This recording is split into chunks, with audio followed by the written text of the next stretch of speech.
And greetings. Happy Thursday. Welcome to the Steve Deace Show, live and on demand here on BlazeTV, radio and podcast. Steve Deace here with Todd Erzin, Aaron McIntyre, and all of you at 888-900-3393. That's 888-900-3393. Steve at stevedeace.com is the email address. That's DEACE. Like us on Facebook and follow us on Twitter at Steve Deace Show, over on Parler at Steve Deace. And then check out our new YouTube channel as well, youtube.com/Steve Deace. If you're a podcast listener, thank you very much. We appreciate you so much. Please make sure you hit that 5-star review. Do one of those for us wherever you podcast from. Hit that subscribe button for us as well. Thanks to the multitude of you that have done that for us already. We are off tomorrow, so to make up for it, we are doing our darndest to leave you for our final show of the week to go out here with a bang. We have a lot going on here today. Bottom of the hour, we're going to ask a simple question with a probably disappointing answer. Is the Pope a communist? And unfortunately, the asking of this question, Todd, as he hides his face in shame, the asking of this question is not a troll, is it? No. No. I mean, I know it's Reformation Anniversary Month. I know that's coming up here at the end of the month, but this is not like a pre-Reformation Anniversary Protestant troll. It's a question, I think, that needs to be discussed after what the Pope himself has been saying, right? I know. And by the way, who books the guests on this show? I just want every one of our Catholic listeners and viewers to understand that when we have a guest on here in about 25 minutes to discuss this topic, or 35 minutes, who does all the guest booking on this show? Aaron. No. Me. Yeah. That would be me. Yeah. So you booked this guest, correct? I did. Okay. All right. Just wanted to clarify that. All right. Next hour, we will go back into Theology Thursday and back into the pages of A Nefarious Plot as we continue with our book study, looking back on that book 5 years later and how prescient, unfortunately, it has turned out to be. And then at the bottom of next hour, Texas Senator Ted Cruz will be with us. He's got a new book out as well, and he'll talk to us about last night's vice presidential debate. So, I mean, we have a jam-packed show in store for you today. And one of the things that I get asked a lot these days, hey, how do we fight back against stuff? How do we do this? And one of the ways you can do it, I'm not big into cancel culture, meaning that if I don't like your opinions, we just take your platform away. You know what was trending on Twitter last night after the VP debate is your old buddy, and mine too, I've known him for years, Rick Santorum, was trending on Twitter last night because CNN viewers were questioning whether he should still be appearing on the network for daring to have a contrarian opinion to their leftist spewage, right? I'm not big into cancel culture and deplatforming people if they have an opinion. I mean, I think, listen, I think some opinions are worthy. Hey, I think child abduction and human trafficking is good. Deplatform that person. We're not like, you know, never deplatformers. Some people clearly, by their own views, are vile and disgusting enough that they have disqualified themselves, right?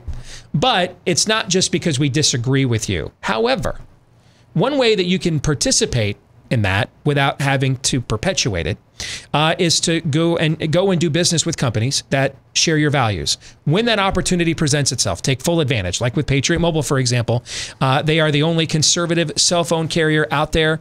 They never charge you hidden fees.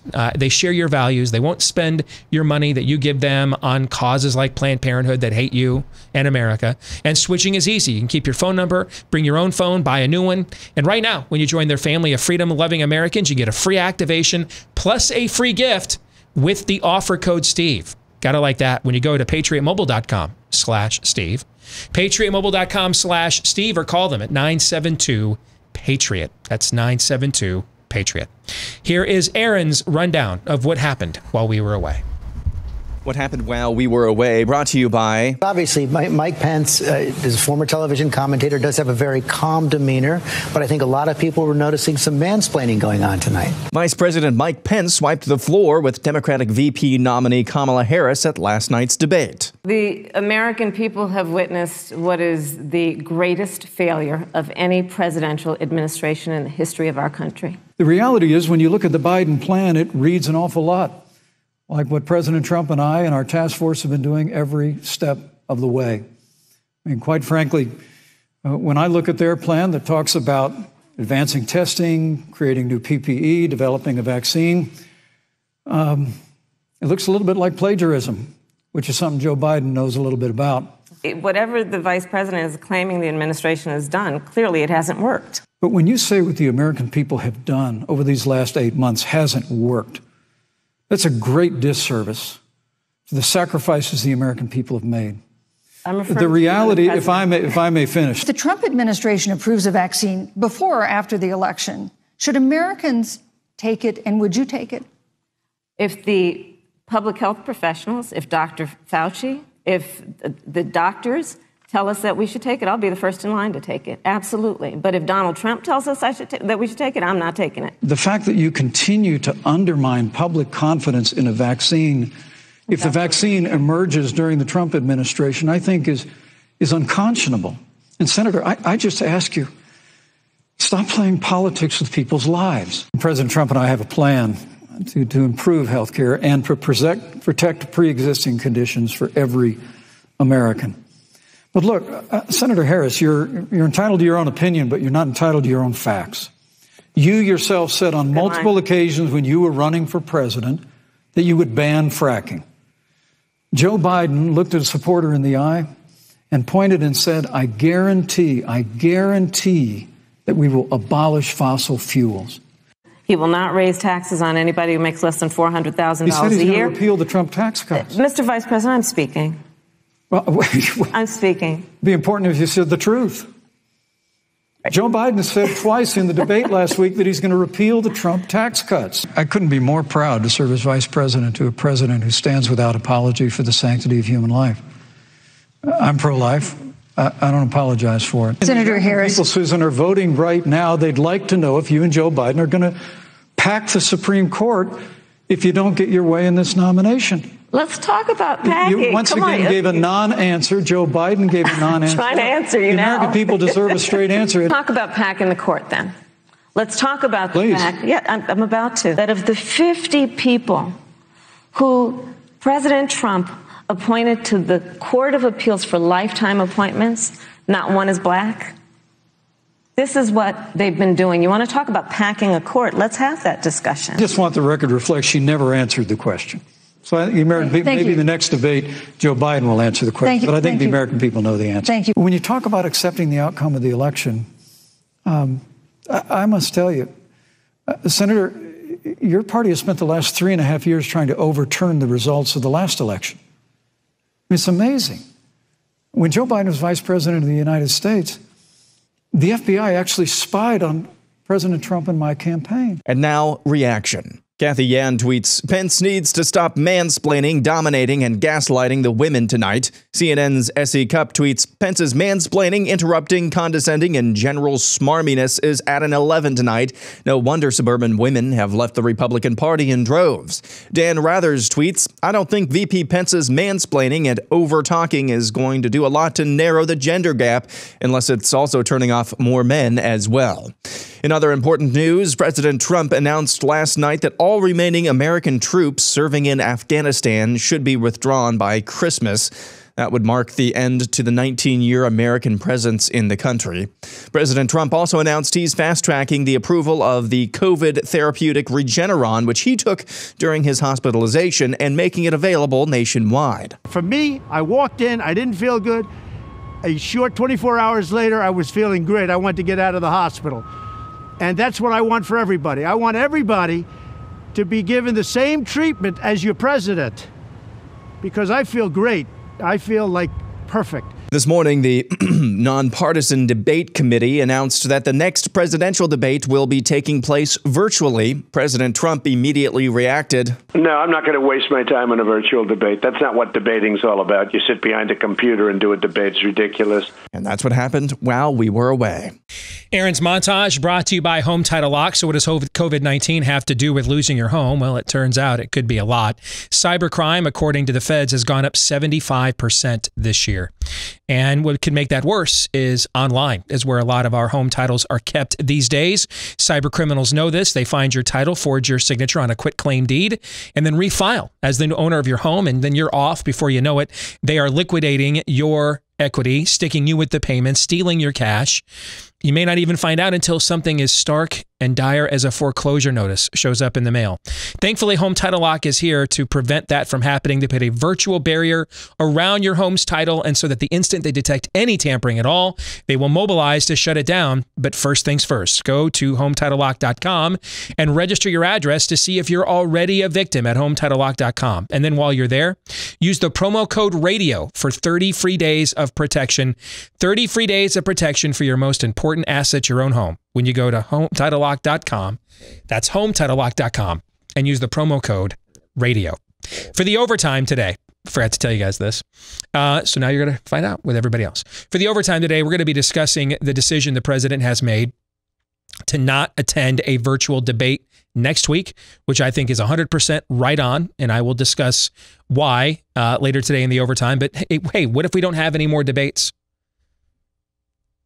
What if this gives the Biden campaign the out to do what I would be doing if I were them, which is never, ever risking my candidate, my dementia-riddled candidate, with that level of exposure ever again between now and November the 3rd?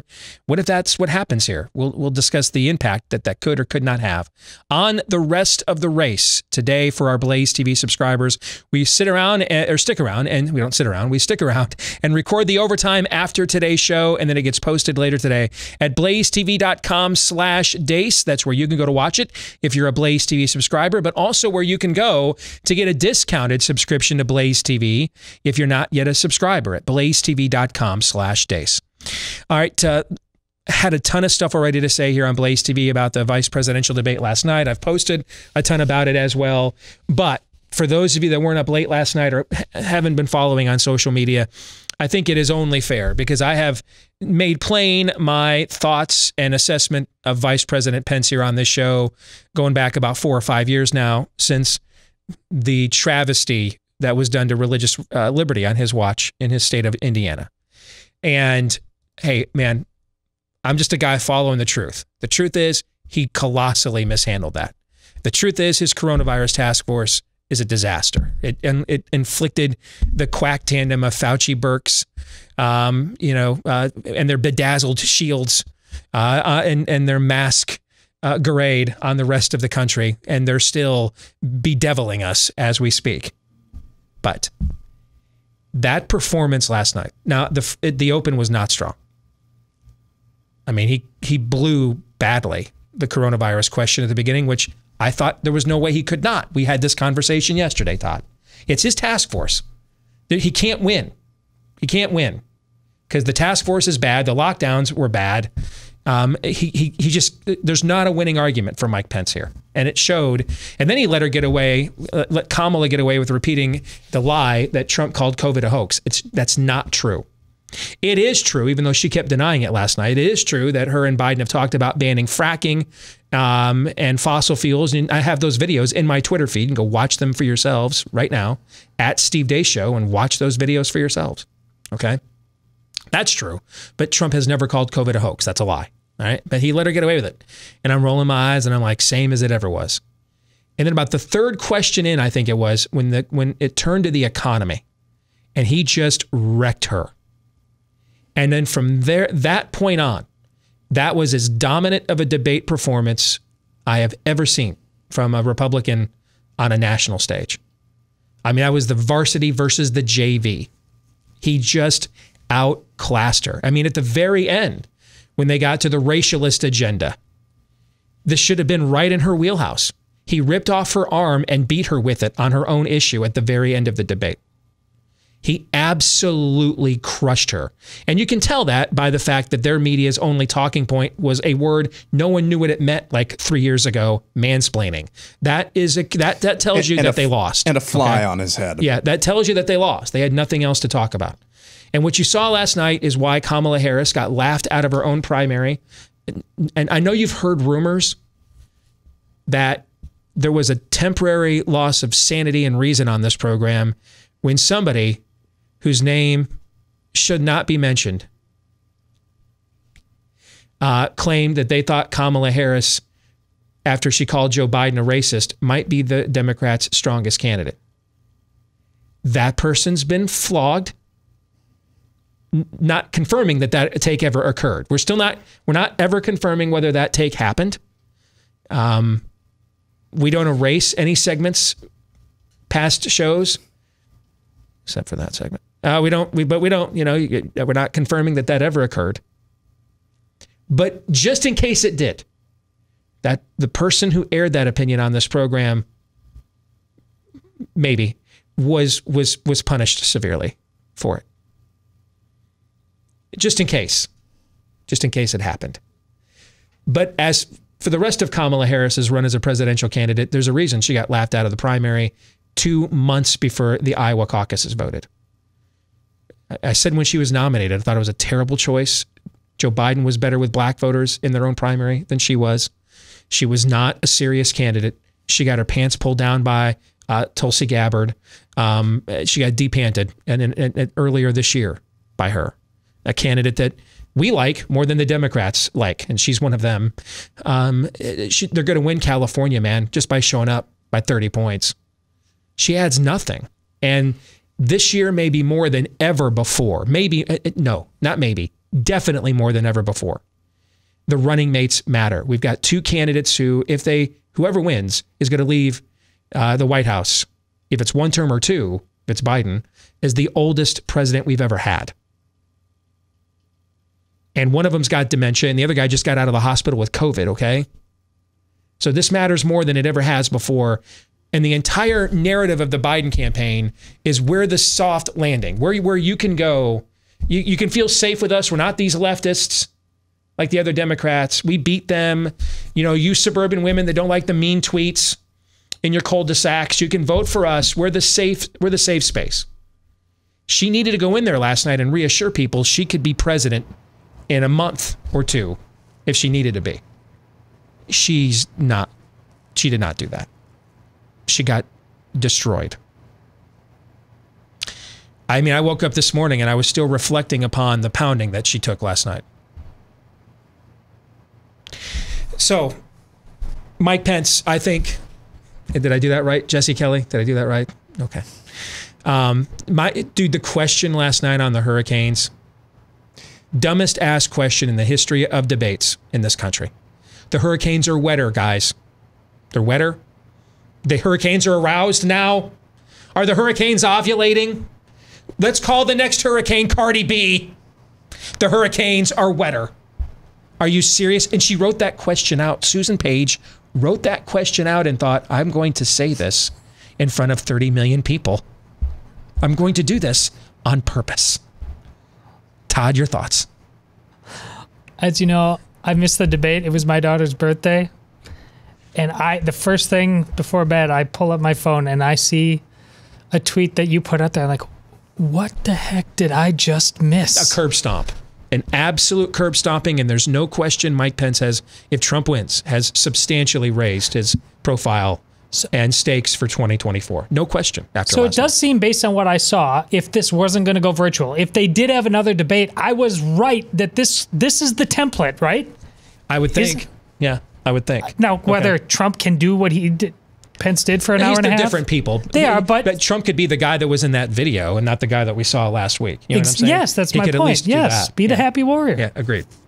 So, I spent some more time this week, and I want to share some things with you guys, because I spent some more time this week going through the polls,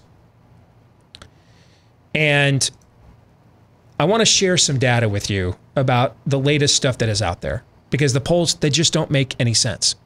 All right? Let's start with the big picture.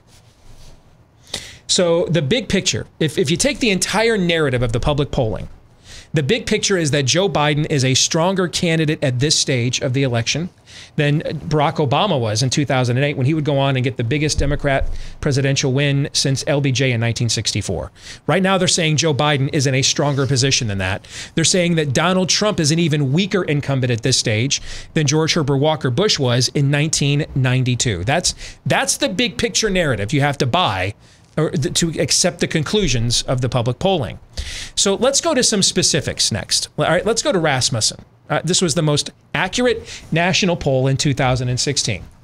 And its latest national poll says that Joe Biden is going to outperform, look at this now, that Joe Biden is going to outperform FDR's final reelect in 1944 when he was in the midst of winning World War II after D-Day. The Nazis are in retreat. After MacArthur, I shall return to the Philippines. After all of that, and arguably the most popular president since George Washington, Franklin Delano Roosevelt, Rasmussen is claiming that Joe Biden is going to outperform FDR's final re-elect campaign in the middle of World War II in the fall of 1944. Next, let's get specific. Let's go to this Quinnipiac poll. Now, Quinnipiac is rated a B+ pollster by 538, except their recent track record in the state of Florida, not so much. Here was their tweet right before the 2018 midterms, and you can see they have Andrew Gillum, basehead, Andrew Gillum up 7 points in the governor's race against Ron DeSantis. Gentlemen, is Andrew Gillum the governor of Florida today? No. Who would be? Somebody who doesn't have a crack whore problem. Apparently, yes. And wasn't trailing by 7 points. 7 points, guys. That's like twice the margin for error, okay? 7 points. In the final Quinnipiac poll, Ron DeSantis is governor of Florida today. And yet somehow they're a B+ pollster at 538. So it's almost impossible for a Republican to win the White House without Florida. Here's what Quinnipiac, with the backdrop of what they said in the last election, here's what Quinnipiac says about the 2020 presidential election in Florida. Take a look at this from Quinnipiac, all right? The average margin of victory in Florida in the last 7 presidential elections is 2.5 points. Well, it's 2.491. I just rounded it up, okay? That's the average margin of victory in Florida is 2.5 points in the last 7 elections. Quinnipiac's latest Florida poll says that Joe Biden is going to outperform that average by 400%. 400%, guys. 400%. Okay, well, based on what we saw from Quinnipiac in 2018, that could only mean a 10-point Trump win in the state. How about Pennsylvania? Let's move next there. All right. Now, Trump became the first Republican in almost 30 years to capture Pennsylvania. It was the white whale for Republican presidential candidates for decades, trying to crack that nut, figure it out. All right.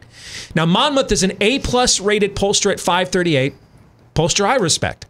Currently has Biden leading the state by 12 points. However, if that were to happen, it would mean that Joe Biden would outperform Barack Obama and his turnout in that historic win that he had in 2008. And Obama, again, has the biggest Democratic Party presidential victory since LBJ in 1964. And Monmouth is claiming that Joe Biden's going to outperform that in the state of Pennsylvania. All right? In other words, Monmouth is claiming that if the election were held today, Trump would suffer a massive 13-point negative swing in Pennsylvania. Yet, how do you square that with these numbers? Since 2016, Democrats have lost 41,294 voters in the state of Pennsylvania, while Republicans have gained 158,445. So how is Joe Biden going to win by 11 points? Given those voter registration numbers. Let me put those in a further context for you.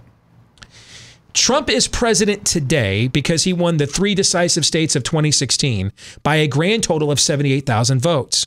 However, in Pennsylvania alone, Republicans have seen a voter registration surge that is more than 150% greater than that from just the Keystone State. So Trump is going to have substantially more Republican voters in Pennsylvania than he had in 2016. But then he's going to do substantially worse in 2020? Okay, if you say so. Finally, let's go back to Rasmussen, where this all began. All right, now Rasmussen, again, that was the most accurate poll in 2016. It currently has Joe Biden plus 12, which would be the largest popular vote win by a Democratic presidential candidate against a Republican in almost 100 years. FDR over Herbert Hoover. And the main reason why, according to Rasmussen, is that Trump is historically unpopular with Republicans. The latest Rasmussen poll that has Biden plus 12 has Trump only getting 76% of the Republican vote.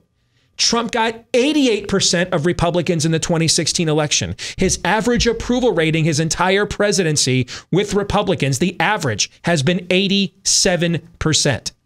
And yet, with the Democratic Party the furthest left it's ever been, Rasmussen is claiming that Trump is going to lose 12 points of Republican support from the last election, which is pretty much his entire margin of defeat in their poll. To put that in a historical context, the worst a Republican has done in the last 7 presidential elections with Republican voters, George Herbert Walker Bush got 73% in 1992, and that was with a Perot on the ballot, siphoning off his own support, something Trump doesn't have. Guys, Trump may lose on November the 3rd. I promise you this, he ain't getting just 76% of the Republican vote. It's just not happening. It's not, like monkeys aren't going to fly to my butt. Trump's not only getting 76% of the Republican vote. That's just not going to happen.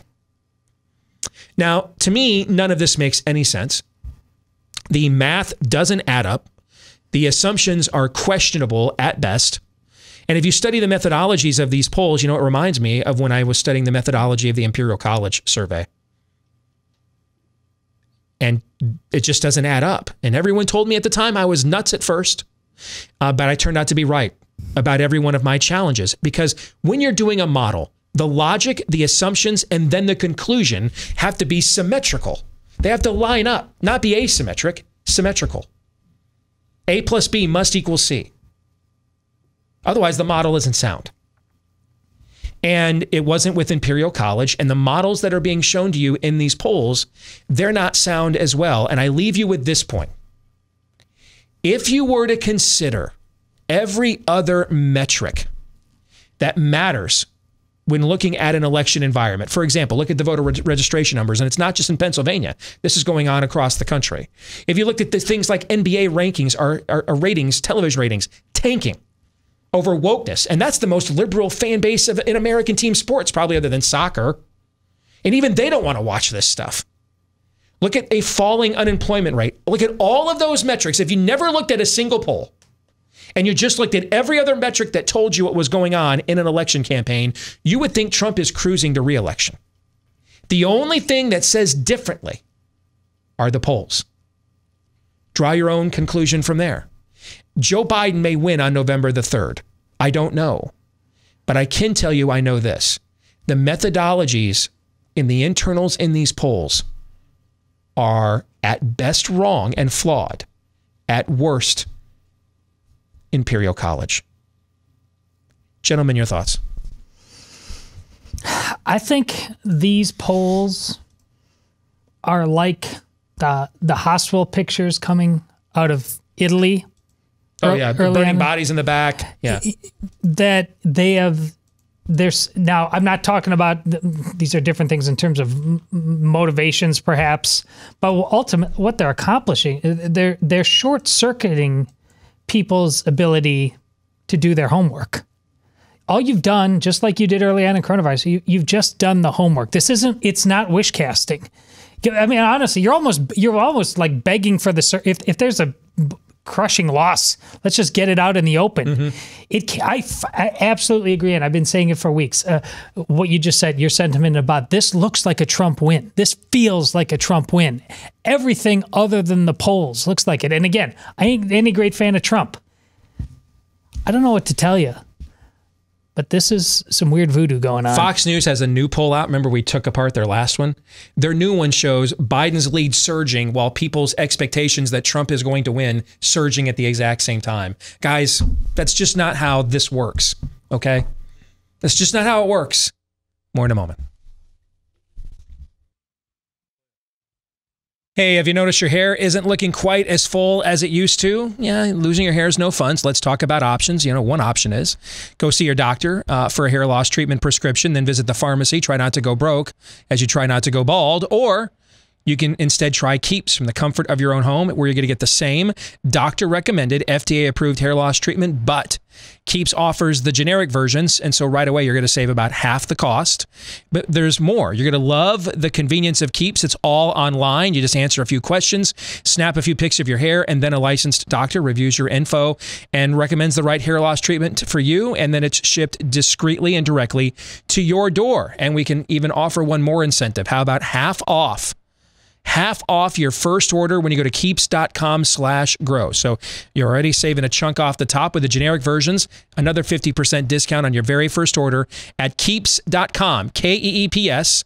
That's keeps.com/grow. Again, that's keeps.com/grow. Interesting, if not disappointing, if not, frankly, predictable. Comments recently from the Pope on capitalism, saying, hey, what's going on with COVID-19 and the pandemic is indicative of the failure of market-based capitalism. And remember, when he was anointed, we warned you, we had these conversations at the time, that he comes from a region of the world, particularly within Latin America, where liberation theology, which is a nice way of saying Marxism, is fused with Christianity. All right? And there's been hints of this, right, Todd? There's been hints of this throughout his tenure as Pope so far, right? There's even been, you're being kind. There's been more. I'm trying to be hints. fair. I'm trying not to have my evangelical bias slant the conversation, okay? But this is the first time I think he's been this open and direct in connecting the dots for us, right? Yeah. So let's have a conversation about that and ask a difficult question. Is arguably the most visible Christian leader in the world a Marxist? Henry Kaestner is here with us, and he has written about Christianity and capitalism at the Christian Post and other places. He's lived this out in his own life. We want to welcome him to the program today. Henry, how are you? Steve, I'm doing great. Thank you very much for having me on. So your thoughts, first and foremost, about the question we just asked. Is the Pope a Marxist? That's a great question. You know, Steve, I'd like to think that I'm an expert in faith-driven entrepreneurship and faith-driven investing. I don't know as much as I probably need to know about Catholic theology, and yet I would join you in saying that some of the headlines that I read make me concerned about his offering up something that looks akin to socialism as the answer for what ails our society. And I think that something completely different ails our society. And I'd love to see the Pope talk more about that. What's the something different? Well, something different is that somewhere along the way, a number of people have come to understand or believe that the government is the answer for our problems. And I fundamentally am opposed to that. I think ultimately we are the answer to the problems. I think that, as I said before, I care deeply about faith-driven entrepreneurship. And there's some great examples in history where things were just going completely off the rails. I think back to the early 1800s England, when there wasn't any trust in government. There was just awful, deplorable factory conditions. It was just a bad life. But a bunch of people driven by their faith got together and said, we're going to fix this. We're fixing this because we know that the God that we worship isn't pleased with what's going on, and we feel that that he would empower us to get out there and make some significant changes.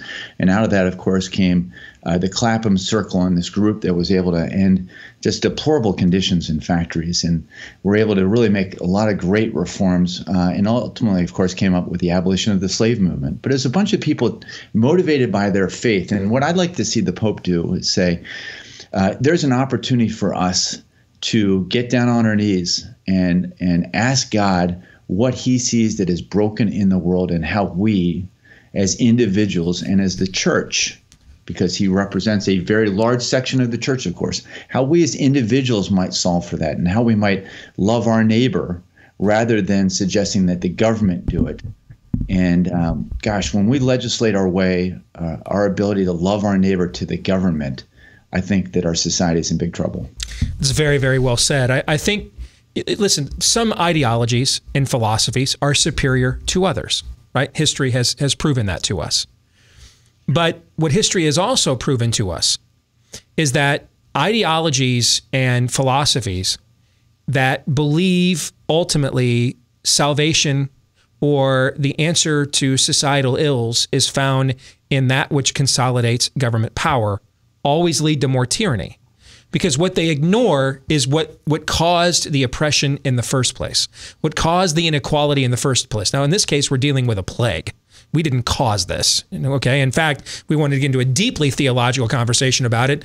The scriptures are pretty, make it plain, and on lots of occasions, God causes plagues. Not saying he caused this one.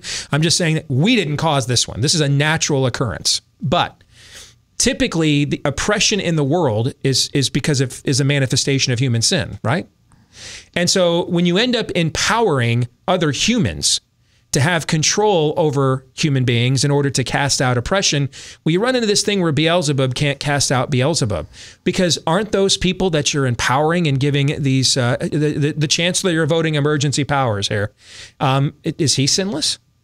He's without sin? Mm. Has he evolved to a higher plane here where he's more enlightened and won't be, when you hand him all your guns and you hand him all your money, he won't be tempted to then point those guns at you or redistribute it to his causes and his friends instead?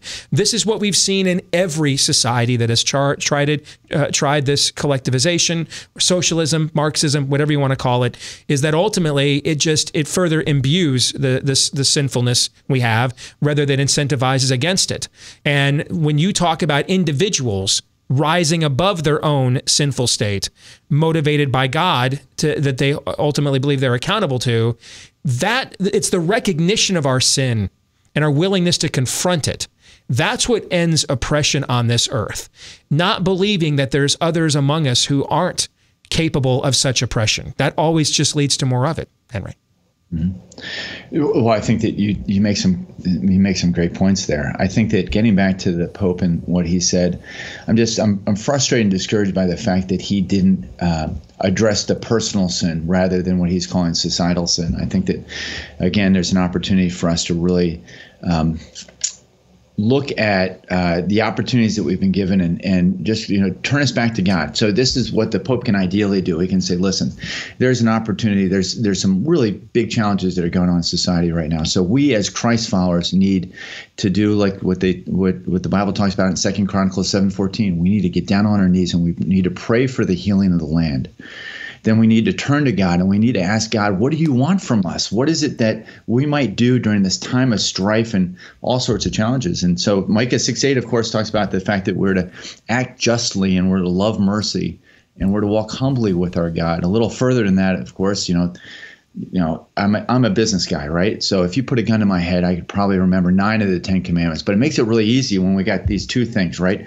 All the law and the prophets are summed up in love the Lord your God with all your heart, mind, soul, and strength, and to love your neighbor as yourself. When we legislate our ability to love our neighbor and say, no, I'll have the government do that, we're in big trouble because it keeps an opportunity from us away from being able to love our neighbor. And then when the person who actually is poor, I know all throughout the Bible, it cares very much about the poor, of course. But then the poor has some sort of a salaried government worker that's supplying aid. And it can't be done in the same loving way that the creators of the wealth might do it. And I think that's really important. I've got a book on my bookshelf by Marvin Olasky called The Tragedy of American Compassion. And he chronicles the history of social welfare in the country. And I think that one of the big takeaways for me in that is that we really got it right in the early days of our country when there wasn't a social welfare state, when we had to love the poor. If somebody was homeless, if we didn't bring them into our homes, that person would die. So we brought them into our homes.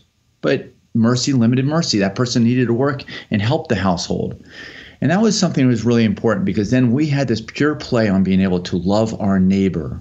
Society gets in trouble when we go ahead and have a government do that instead. We miss the richness of being involved in the lives of other people as givers.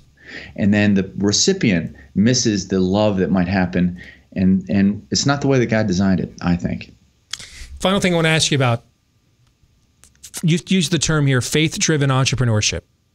Yeah. Give us kind of a low-down definition of that.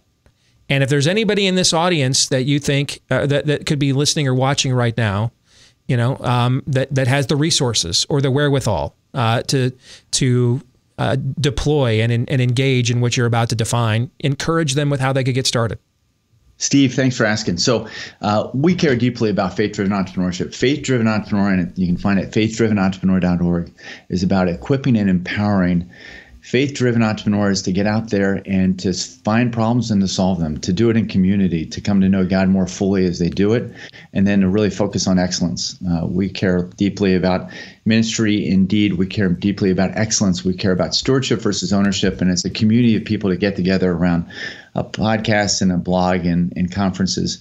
And then we also have something called Faith-Driven Investor. Faith-Driven Investor is a ministry to those that are motivated by their faith, who want to participate in the stories that faith-driven entrepreneurs are doing all around the world. You see, Steve, traditionally Christians have come to understand that, I'm going to make as much money as I can over here in my investments.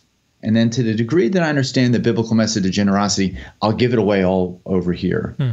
But I think what we've missed as the church is understanding that the very process of putting our investment capital to work might accomplish those same ministry goals that we had with our giving. So what does it look like where we say, okay, we know the government's not the solution to what's going on, but we, driven by our faith, are going to be motivated to come in and solve problems, lean into opportunities in the marketplace. We're creating the image of this incredibly entrepreneurial, innovative God who works 6 out of 7 days and whose work continues to this day. We're creating his image. Let's get out there and solve for problems. Let's also create cultures of generosity within these companies that we start. And so we can love our neighbor so that the government doesn't feel like they need to go ahead and do it as much. Give that website out one more time, brother. We have faithdrivenentrepreneur.org and faithdriveninvestor.org. Thank you. You got it. Take care, man. God bless you. Good stuff. You too, Steve. You as well. Thank you. All right. So Todd, as the resident Catholic, because that's the game we play in America, if you represent a group, you must speak for them all. Todd, speak for all 1 billion Catholics in the world. Go now. Piece of cake. I got this. I am Iron Man. Listen, the Pope gets in all of this. He's not a very good communicator when it comes to these big systemic things. And so I just, but when he talks at the personal level, he's pretty good. Well, that book, I've cited Marvin Olansky's A Non-Catholic, The Tragedy of American Compassion on this show. I know you have. Many times. He's the publisher of World Magazine, by the way, one of the preeminent think magazines in evangelicalism. And that is not an egg-headed read. It talks in narratives, just like he said. I remember vividly talking about, you're down on your luck, you come into my home, but you go out and you chop all the wood that helps make our meals here, and things like that. And that level of human-on-human interaction keeps from the coldness of systems taking over. And the simple fact of the matter is capitalism inherently allows for those human-on-human systems to work organically as God intended, far better and far more efficiently than anything socialism has to offer, even on its best day, whatever that is. I think one of the problems we have is that we speak with hushed tones and in hallowed references to capitalism, and have blown it way out of proportion. Correct. Capitalism doesn't lift people out of sin. Capitalism is effective because it recognizes we're all sinful. Which you've said many times before. Yes. Okay, it's not a salvationary construct. It is capitalism works because it recognizes the reality of the human condition, that we need to be incentivized in most cases to do the right thing. We need to be incentivized to not be lazy. We need to be incentivized to take our God-given talents and do something with them other than play video games. And that truth is good enough on its own. You don't need to deify it. It's like Churchill and democracy. It's the worst form of government except for all the rest of them. Right. Yes. That's exactly right. Aaron? Yeah, and just going back further with this line of thinking as well, and something I picked up on too is if there were not a market for the government taking having to take care of the poor and the needy and the sick, if there was an absence of a market for that, we wouldn't even be having this conversation right now. But why is there? Why is there a market for that? Well, it's fundamentally, this is when we're talking about economics, Todd likes to remind us, the family. That's what we're talking about. So we can't even talk about the virtues of capitalism, if you will, what virtues there are, without going all the way back to the nucleus of this conversation, which is the breakdown of the family, and by extension, the breakdown of manhood as well. And so these conversations, because when a man is married and has kids, more people depended on him. Was he more or less likely to sit around and play video games all day? Yeah. When a woman has kids but also has a husband, is she going to be more or less likely to need government assistance? Yep. So all these conversations go back to that nucleus, which is the family. So that can't be lost in this conversation as well. You absolutely nailed it. Interesting question. I just got back to the polling for a second. This is from Nancy Karakolis in Irvine, California. She says, the analysis I just saw you do of these polls is terrifying. Why would respected polling companies put their reputations on the line like this? I don't know the answer to that. Why did Imperial College do it? Why did the University of Washington do it with the IHME model? When was the last time you heard that term? For about 2 months in this country, IHME ran your freaking life. IHME determined whether your state was open or not, whether your business was essential or not, whether your kid went to school or not, whether you went outside or not. Remember that? Mm-hmm. Doesn't it seem like that was 20 years ago now? Mm-hmm. It was only a few months ago. Debbie Burke surrendered this country to the IHME model. After we extended the 15 days to flatten the curve to 30 days to slow the spread, IHME became Skynet, ran America. IHME was on Fox News every day, let alone all the other networks spewing its nonsense. I don't know the answer to that question. And again, Biden might win on November 3rd. I don't know. I just know these models are bad. I'm not claiming that Trump is going to win the election. I'm claiming the models are bad. Okay? The models are bad. Of that, I am certain. Hour 2 is next. All right, we are back with Hour 2 live and on demand here on Blaze TV, radio, and podcast. Steve at stevedeace.com. That's how you can email the show to let us know what you think about what we think, DEACE. Like us on Facebook. Follow us on Twitter at Steve Deace Show. Over on Parler at Steve Deace, and check out our new YouTube channel as well. That is youtube.com/Steve Deace. Hey, we do lots of cool things for our dogs, right? We take them walking. Some of you even take them running. We play with them, buy them chew toys, feed them. You know what we really need to do, though, too? Make sure they have the right nutrients, because a lot of the food we're feeding them these days, that stuff is dead as a doornail as soon as it leaves the factory, sterilized, so it can have a long shelf life, just like a lot of the food that we eat today. That's why we're taking so many supplements these days, and that's where Rough Greens comes in. It's a supplement for your pet.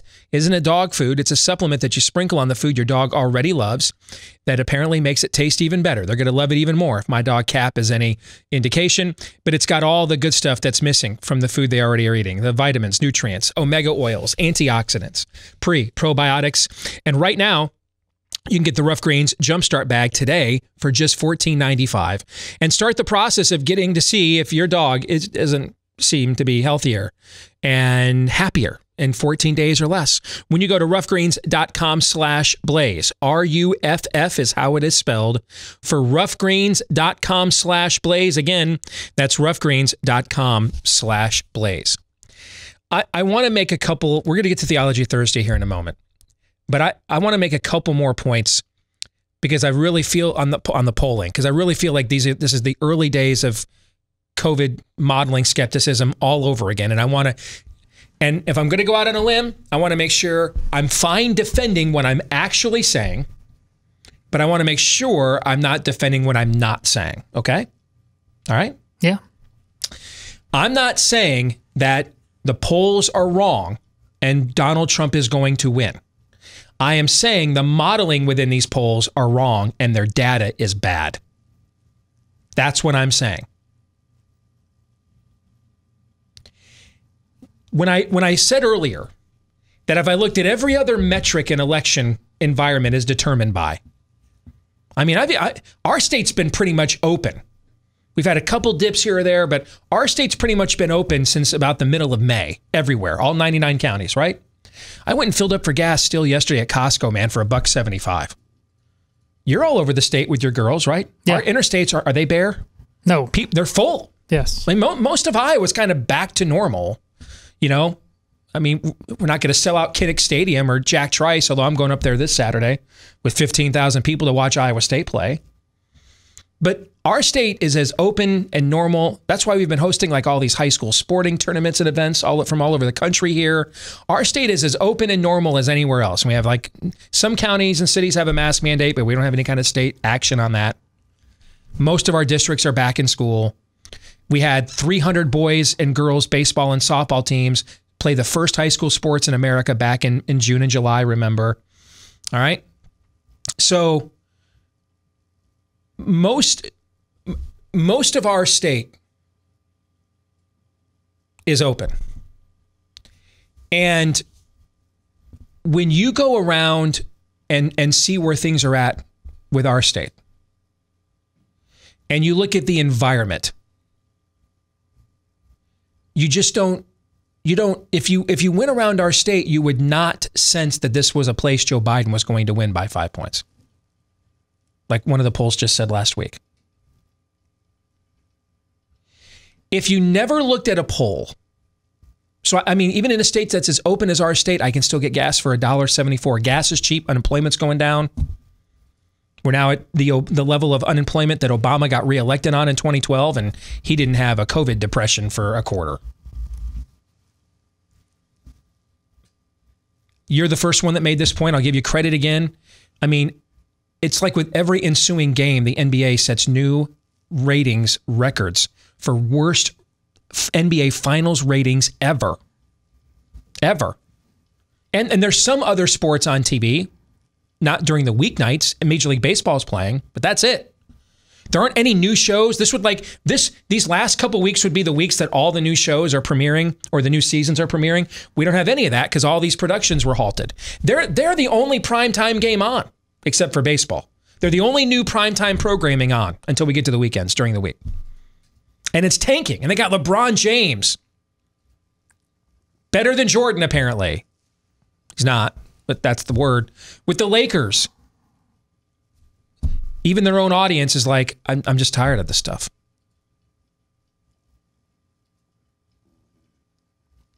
I mean, if this message was resonating, wouldn't the NBA's ratings be doing better? Their commissioner's already on record saying, yeah, we're getting rid of this crap next season. We're not doing it.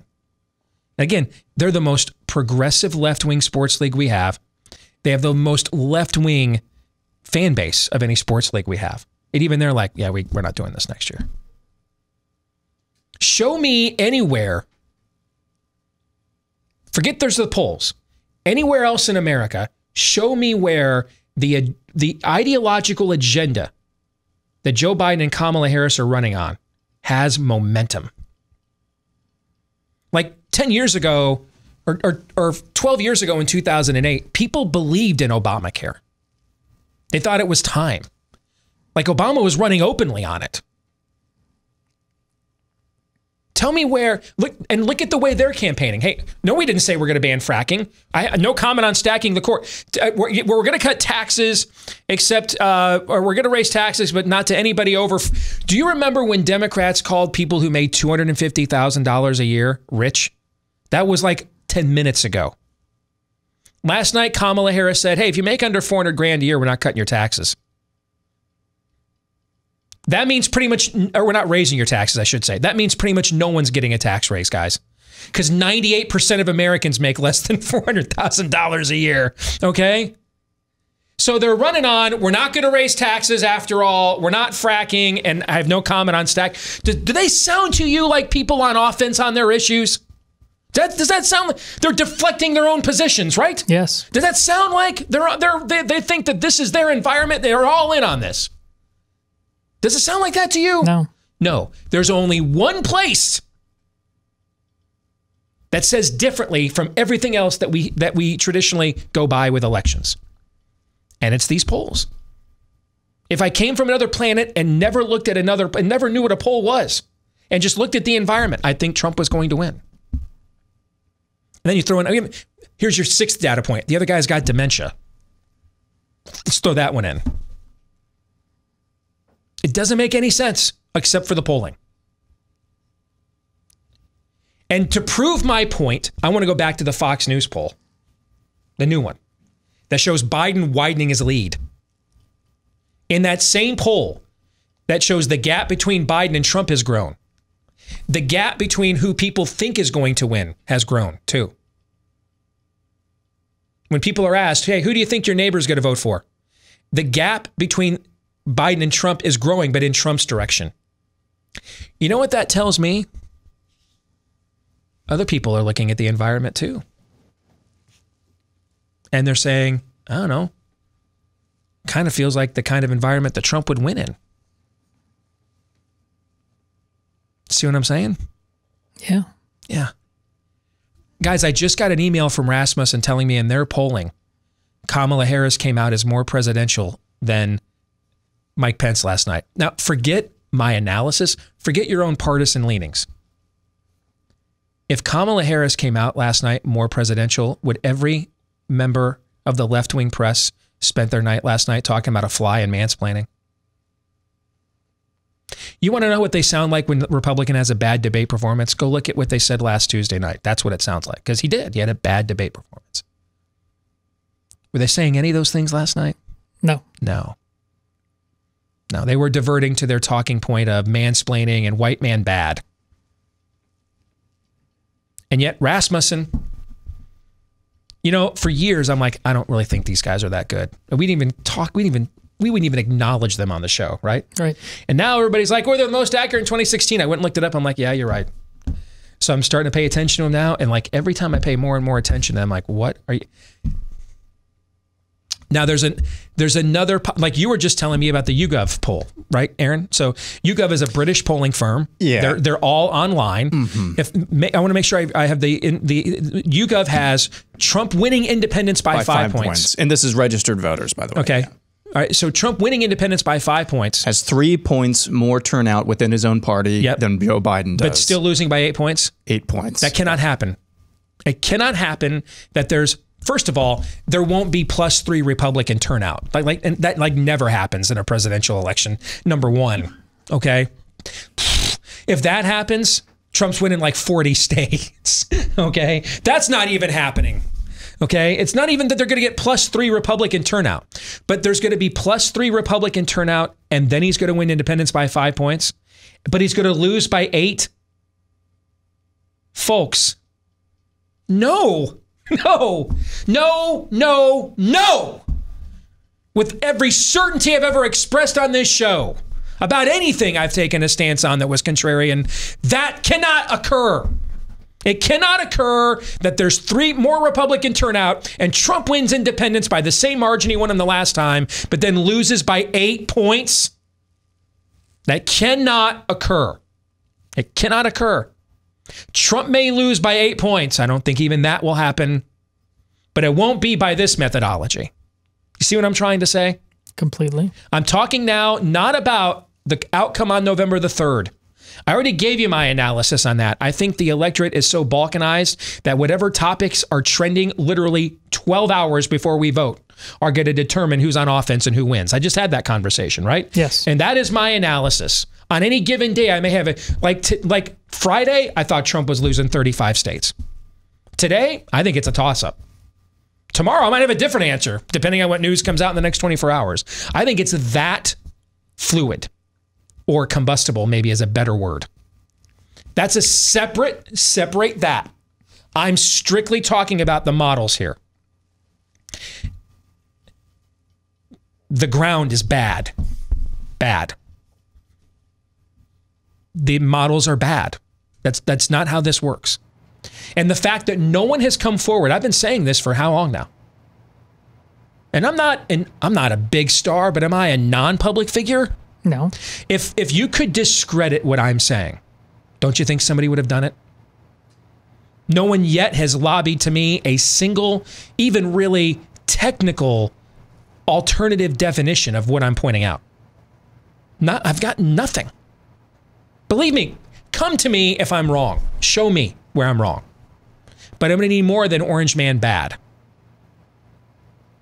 I'm talking about the models. Simply the models we're being sold here. They're jalopies, not a Lexus. All right, let's get to Theology Thursday. Brought to you by ScoreMaster. You know, the average American has about 100 points out there that they can add to their credit score, but no idea how to acquire them. Well, ScoreMaster is the new credit super science that helps to super boost your credit score. And we're not talking just a few points. The average ScoreMaster user can raise their credit score 61 points in 20 days or less. How? How? Well, knowledge is power. And they empower you with the knowledge. How do you have the score you have? What's holding you back? But then they take it a step further. What then can you do about it to get the score that you want? Because improving your score 50 to 100 points from the 500s to the 600s and 600s to the 700s and beyond makes a huge difference in not only whether you can get approval, but then what kind of offer, what kind of interest rate are you offered when it comes to a home loan, a car loan, a business loan. All right, so you can enroll in minutes, see how many plus points ScoreMaster can add to your credit score when you visit scoremaster.com/Steve. That's scoremaster.com/Steve. Bottom of the hour. Texas Senator Ted Cruz is going to join us to talk about his new book. But now we go to Theology Thursday first to talk about one of mine, A Nefarious Plot. And that's a good time to remind you the sequel to A Nefarious Plot, A Nefarious Carol. It is released on December the 15th. And in this book, the devil decides since Nefarious won round one, he is coming out of hiding to win the second and decisive round. All right. If you want to read A Nefarious Carol, pre-order your copy today at Amazon.com. It releases on December the 15th, just in time for Christmas. So you have a Christmas gift to somebody, to give somebody that you care about. But then I have a Christmas gift to give to a few somebodies I care about. My kids get a better Christmas because you bought the book. All right. So gentlemen, this week we're going to look at the introduction to A Nefarious Plot. And I told the story of how the book came to be last week. When I got back from doing Mark Levin's show that night, I sat down and just began writing the introduction. And that introduction was written in a Washington, D.C. hotel room in, I think, April or May of 2014. And it ended up being about 95% or more of what was ultimately published when the book came out in 2016. So the floor is now yours as we look back on the introduction to A Nefarious Plot and points you want to raise and questions you'd like answered. Well, know thy enemy, right? Yeah. And along those lines, what are your 3 points of what philosophical thinking and know what you believe about 3 points of critical thinking. Critical thinking. Yep. 3 dimensions. Know why you believe what you believe, know why other people believe what they believe, and then know why other people believe what they believe about what you believe. Well, along those lines, Nefarious admits that he had a journey of his own to go on in terms of figuring out the trick to success, success as he saw it, because he hates mankind, absolutely hates them. But the trick to defeating them was ultimately realizing they had way more in common with him than he cared to admit, and he had to swallow it down. And you make that point by saying this, quote, your desire, and by this he's talking to mankind, your desire for adulation and recognition rivals even our own. Expand on that. See, what you're going to find, and I'm not going to reveal it now, when we get to the end of the book, Nefarious will tell you what hell's true motivation is for mankind and why they hate us, okay? But what they recognized ultimately is that they were more successful than they even thought in the garden. Remember, the prophet Isaiah says about Lucifer that he looks at God and says, hey, I want to be like the Most High. I'll be like you, okay? And that's how he describes his fall, right? When Lucifer comes to Adam and Eve in the garden, he uses very, very similar language in order to tempt them into fall, right? Hey, you can be like God. You can know what he knows, right? He's holding back on you. And that hell still looked at mankind being made in the image of God and assumed that hell underestimated the full impact of sin.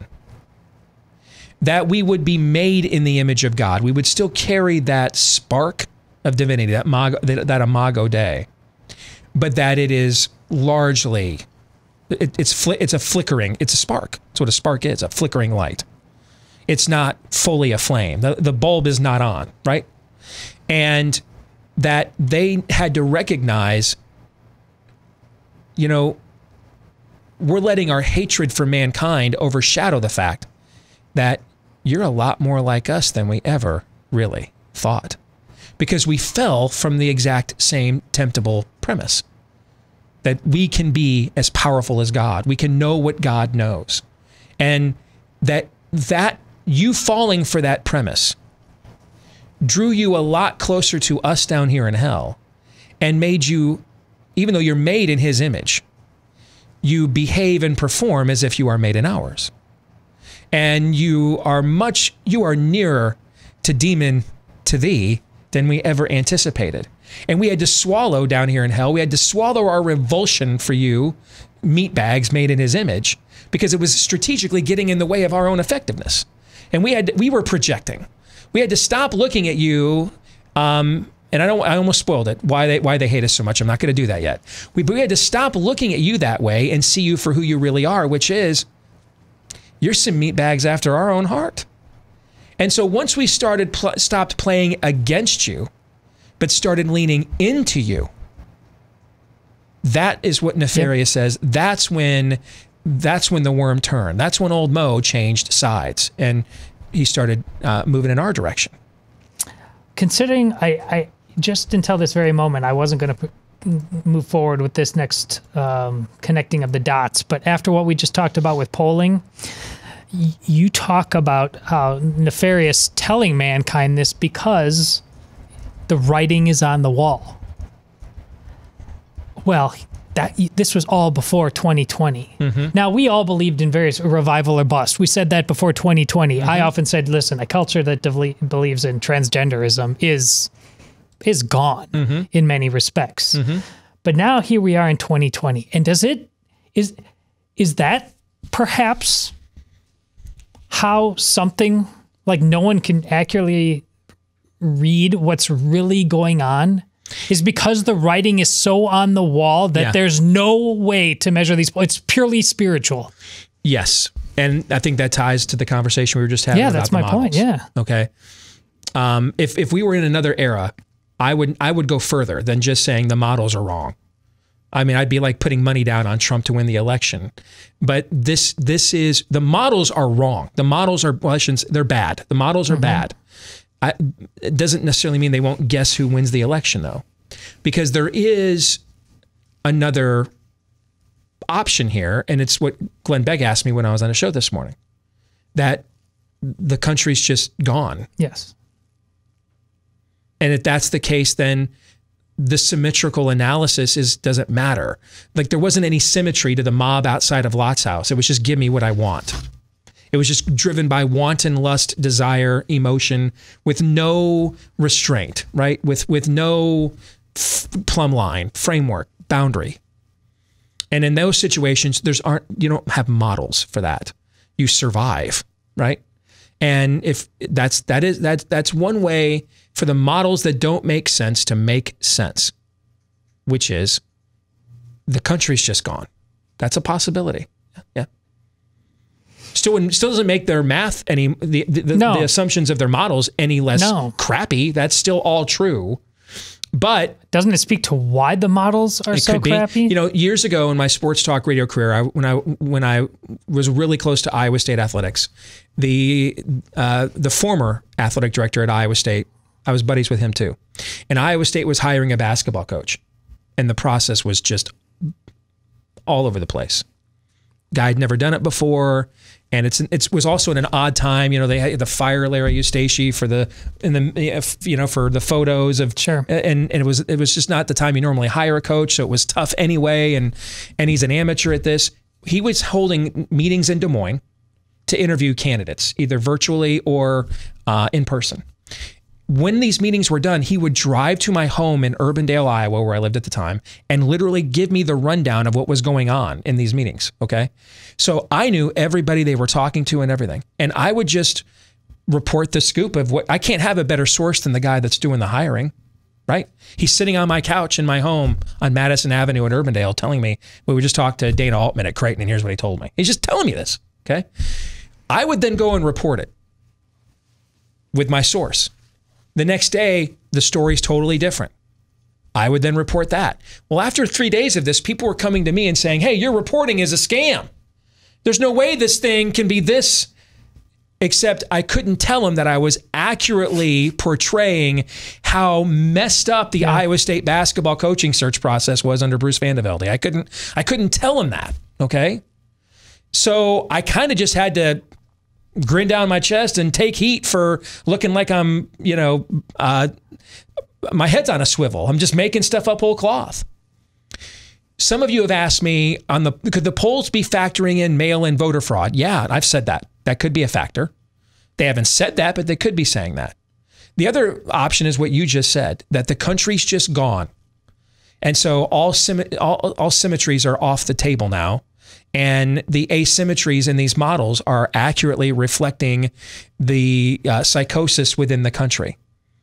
That is possible, but we won't know the answer to that until we actually have the election. Which basically means on 9 out of 10 issues, individual issues, people would say they'd vote on something that Trump supports or advocates for. But if you had it, they would also say, I'm voting for Joe Biden. It's something along those lines. But there's no way to forecast something like that. Right. And the other problem with that too is, remember, Trump's approval rating throughout his presidency has been 87%.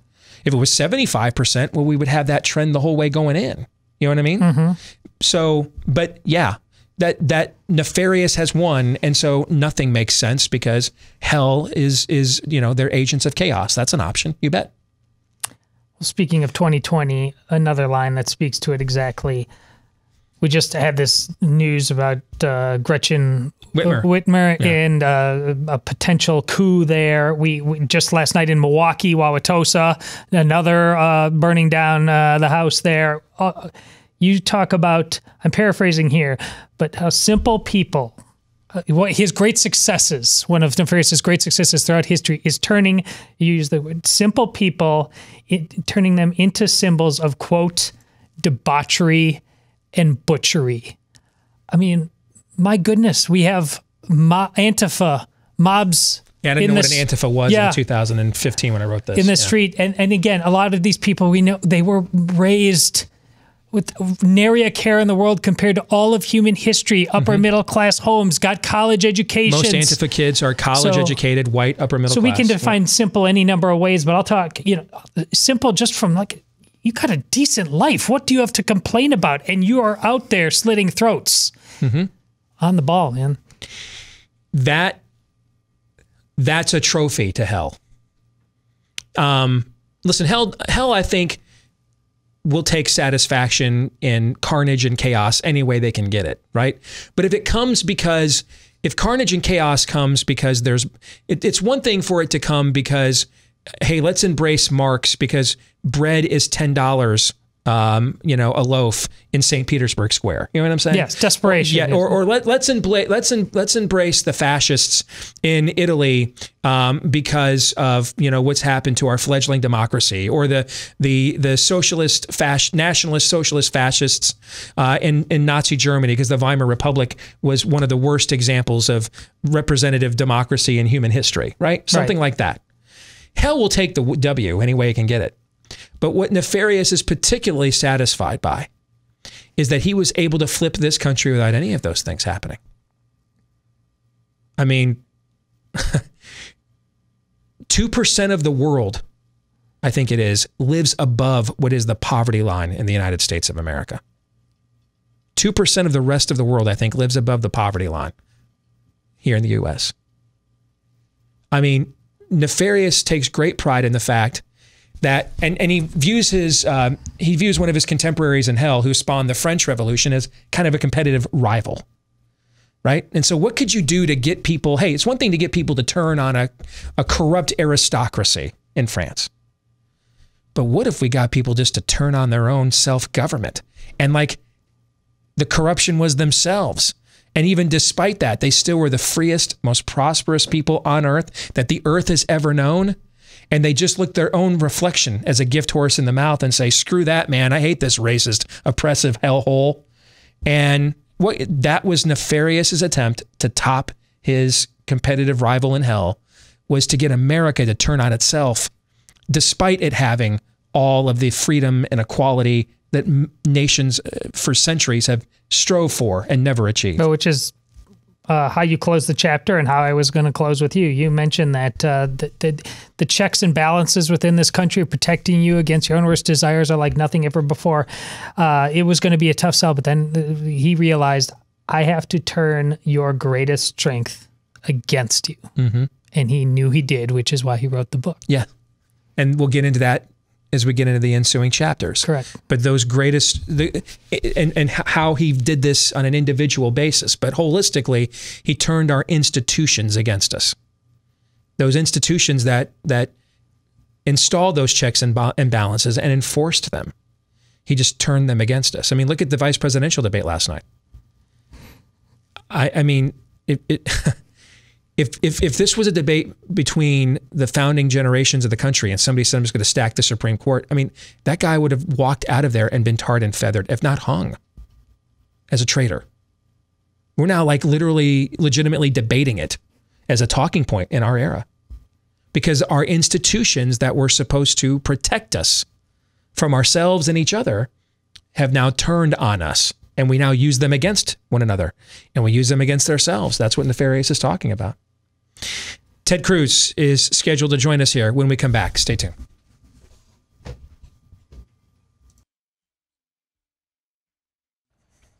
Well, I don't think he needs much of our help pushing this one, because it's already debuted pretty high on the bestseller list. It's the brand new book from Texas Senator Ted Cruz called One Vote Away: How a Single Supreme Court Seat Can Change History. And it's obviously, guys, this book was written months and months ago, and it just happened to come out at about the time that Ruth Bader Ginsburg passed away. And now the fight to confirm her successor with Amy Coney Barrett is underway.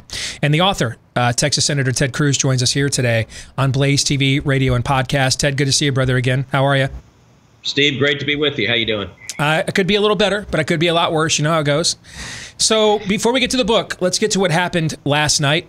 I thought it was one of the most dominant performances on a national debate stage by a Republican I've ever seen, particularly once the debate pivoted to the economy.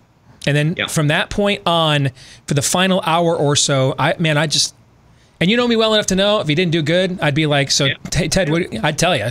I thought it was the JV versus the varsity last night. I mean, I thought he dismantled her. And the whole message of the Biden campaign is, hey, we're the soft landing spot. We're not leftists. You suburban women who don't like Trump's mean tweets, you can feel safe voting for us. We won't turn you over to the Antifa crowd.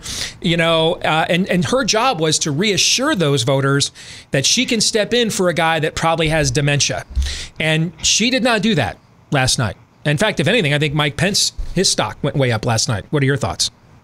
Yeah, I agree with you. I think the vice president did a terrific job. I think he was calm, he was cool, he was collected. I think he debated on substance, which is what we needed to do. The Democrats want to run away from substance. They don't actually want to engage. I think Pence had very strong moments. The contrast on China was really stark, and I think Pence did very well. I think Kamala did very poorly.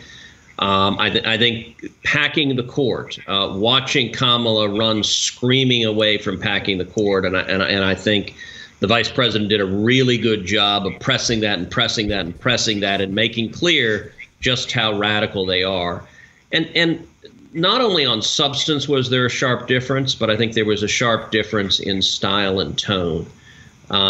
In that Mike was calm, he was measured.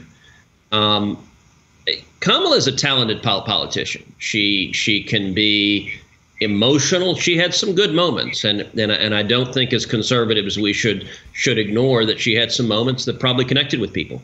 But I think a lot of those moments felt very scripted. A lot of those kind of 2-minute riffs, it seemed pretty clear she had practiced them for some time.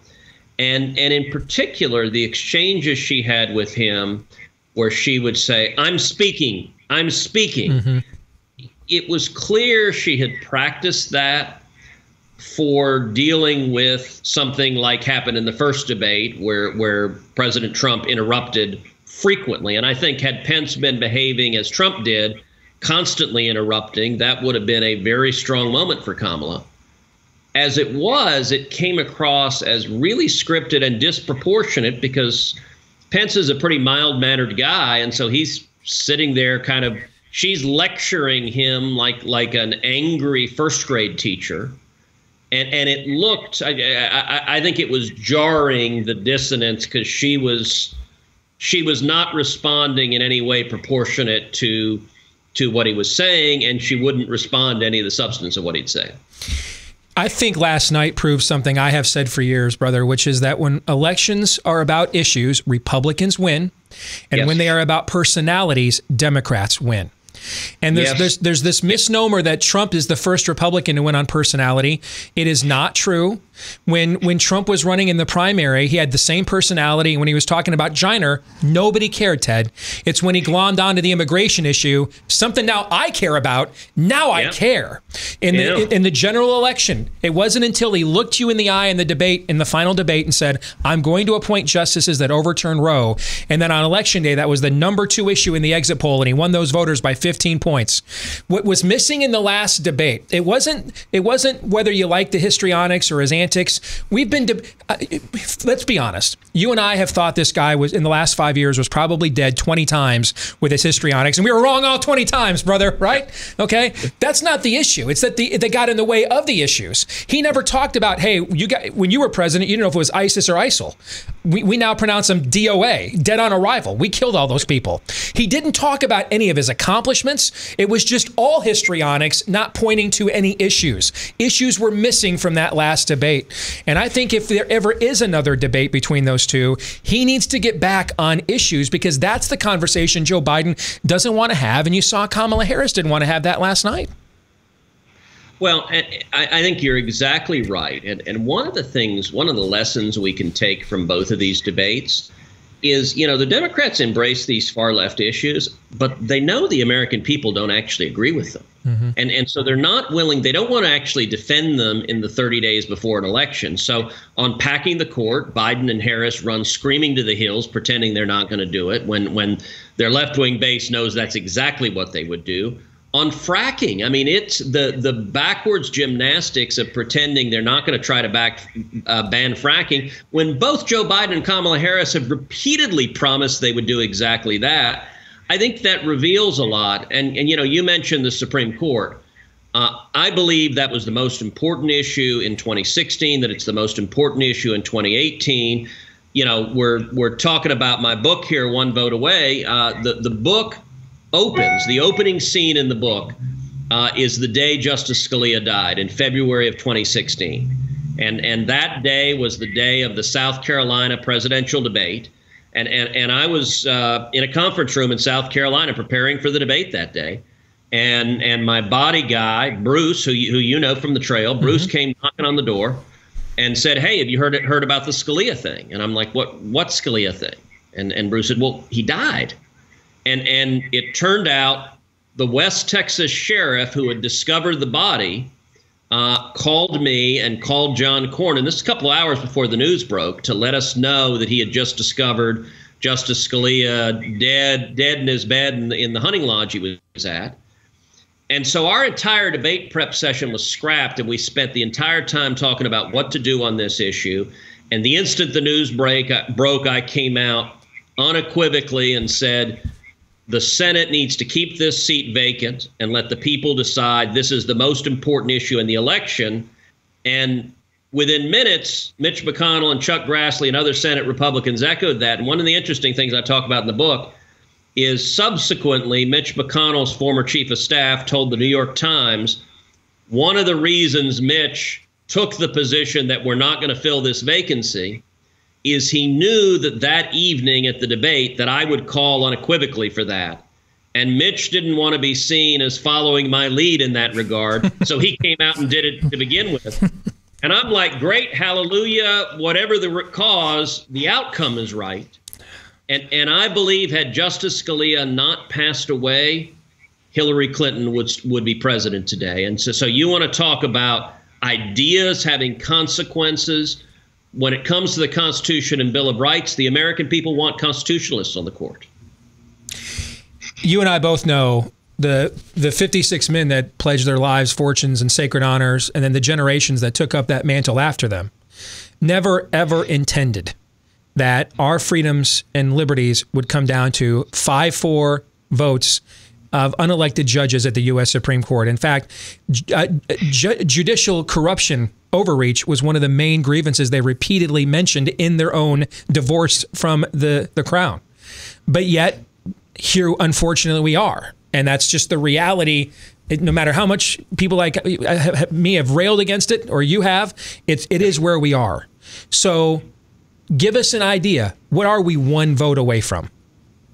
Well, sure. The way the book is structured, each chapter addresses a different constitutional liberty. So there's a chapter on free speech. There's a chapter on religious liberty. There's a chapter on the Second Amendment. There's a chapter on democracy and elections. And the book is not academic or abstract or theoretical. It's practical and real world. What I do is take the reader behind the scenes, behind the curtain, into the court to understand what's really going on at the court. Who are the justices, and how do these issues impact me and my family? And the way we do it is that I tell war stories focused on the big landmark decisions of the court, many of which I personally helped litigate. And what is striking in issue after issue after issue, many of the big landmark decisions are 5-4. We're one vote away from losing our fundamental freedoms. You and I both, after the passing of Ruth Bader Ginsburg, beyond just a partisan bent, I made the point, you were one of the few elected officials I saw make this same point. We cannot go into an election that is likely going to end up somewhere in the courts with a deadlocked Supreme Court, because if that means previous appellate decisions stand. So in one district, do these votes count? And in the next district, do they count? You think the civil unrest is bad now. Take the Florida recount and times it by 10 million when we liked each other a lot better back then, and then do it all over the country, right? Do it in Arizona, then do it in Michigan, do it in Wisconsin, do it in Nevada. We don't want to see that. And I think that is a key point. So what happens if this election goes to the court? Because there's this notion, Ted, that John Roberts has moved left. I don't think that's what it is. I think John, and you know him, I don't, but I think John Roberts views himself as the guy that's holding the extremes of both sides back and putting his thumb on the scale and you know, to try to level the playing field from a decorum stance. That's why he's with us on religious liberty and against us on immigration. Whenever he sees one side's, what he views as extremists, move offensively on an issue, he like rallies to stop them from getting their way, because he thinks he's holding back the horde, when I think he's actually incentivizing the dissension all the more by doing this. If I'm right, then what does he do in this scenario when this election ends up in his lap here in a couple of months? Sure. Let me take it one at a time. Let me address sort of litigation and uncertainty in the election, and then let me address John Roberts in particular. On the first piece, there's a whole chapter in the book that is on democracy and elections, and it focuses on Bush versus Gore. So I was part of the legal team that represented George W. Bush in Bush versus Gore. I was at the time, I was a young lawyer. I was working on the presidential campaign, so I was living down in Austin. That's actually where Heidi and I met. We were in cubicles 20 or 30 feet apart down at the campaign headquarters. And if you remember what happened on election night, George W. Bush won, but the results in Florida were very close. And so Al Gore sent in a team of lawyers, and they filed multiple lawsuits challenging the outcome in Florida. And what they did, and this is true what anyone does when you're engaged in a recount, is they were trying to throw out the votes that were counted for George W. Bush, and they were trying to find new votes for Al Gore. And so I flew to Florida. I was in Tallahassee for the entire recount. And, you know, it's interesting. Some of the Hollywood portrayals now portray it as organized and strategic, and all of that's nonsense. It was utter and complete chaos. The first 6 days there, I slept 7 hours. And I remember in the war room, we had a whiteboard on the wall. We had a chart of 7 different cases, 7 different lawsuits that were pending, any one of which could cost the presidency of the United States.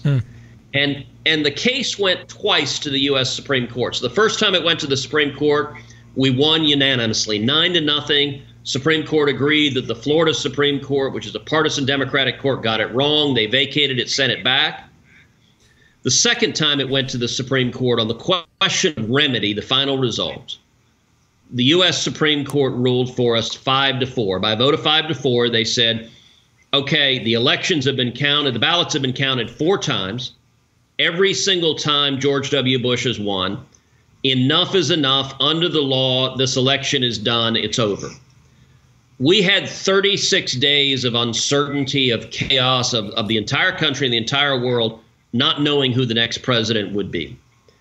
If you fast forward to now, I think there is a very real possibility this election will be substantially worse than Bush versus Gore, that instead of just one state, Florida, as you suggested, we could see litigation in multiple states. And by the way, we could see litigation from Joe Biden. We could see litigation from Donald Trump. We could see both of them suing, where one wins one state, one wins the other, and they're both suing, trying to overturn those results. And one enormous challenge, and one of the reasons why we've got to get Judge Barrett's confirmation completed before Election Day, is if that seat is vacant and there are just 8 justices in the court, it's possible for the court to divide 4-4. And an evenly divided court has no authority to decide anything. And so, for example, let's suppose Nevada goes... I've got about 90 seconds, by the way. So I just want to let you know. Go ahead. If the courts of appeals are conflicted, a divided Supreme Court can't resolve it. We could see months of chaos. On John Roberts, I'll just say this. I think John Roberts despises Donald Trump on a personal level. And I've been friends with John Roberts 25 years. I think John Roberts has become the new Sandra Day O'Connor. I actually talked quite a bit about John Roberts and Gorsuch and Kavanaugh in the book, One Vote Away. But I think it's hard to find 2 people more personally antithetical than John Roberts and Donald Trump. And so I don't want to see a 4-4 court resolving the chaos of elections. I think that's not fair to the country. We need a functioning 9-justice Supreme Court that can actually resolve it according to the law and according to the Constitution. Good to see you, brother. Good luck with the book, but I saw the sales last week. I don't think you're going to need it. I think you got this one. I think you're good on your own. All right. Go on Amazon, Barnes & Noble. We actually made #1 bestseller in the country on Amazon, but the book is, I think, interesting, accessible, and really useful as you're talking with friends and family and addressing all the chaos that's going on. Thanks for joining us, Ted. Congrats on the success with the book. All right. We'll see you later. Take care. Appreciate it. All right, we got about a minute here. You guys, thoughts on that conversation? Well, just to close there, and compared to what everything else we've been talking about, how is that book a #1 bestseller and Biden winning by 11 points? It's another data point. You have to understand there's like 2 million books for sale on Amazon. Okay, I know. So Ted Cruz has the #1 book. It's harder to be #1 on Amazon than on the New York Times bestseller list. So Ted Cruz is the #1 book on Amazon. The NBA's television ratings are the worst in the history of their league, and it's just because of politics. And yet Joe Biden's going to win the election by 12 points. Right? That's what you're asking me, right? Yeah. Does that make sense? No. No, it doesn't. Aaron? What a confusing time to be alive. It's just amid the frustration of just day-to-day crap that all of us, to varying degrees, have to put up with COVID. I hear stories about it every day. Trying to deduce whatever the heck the polling industry is. I don't know how people who don't have some sort of faith in God make it through a world and try to navigate it through a world like this. And today is another example of that. Well said, both of you. We're going to stick around and do the overtime for Blaze TV subscribers. For the rest of y'all, we're gone tomorrow. So have a great weekend. We'll see you again on Monday, John 3:17.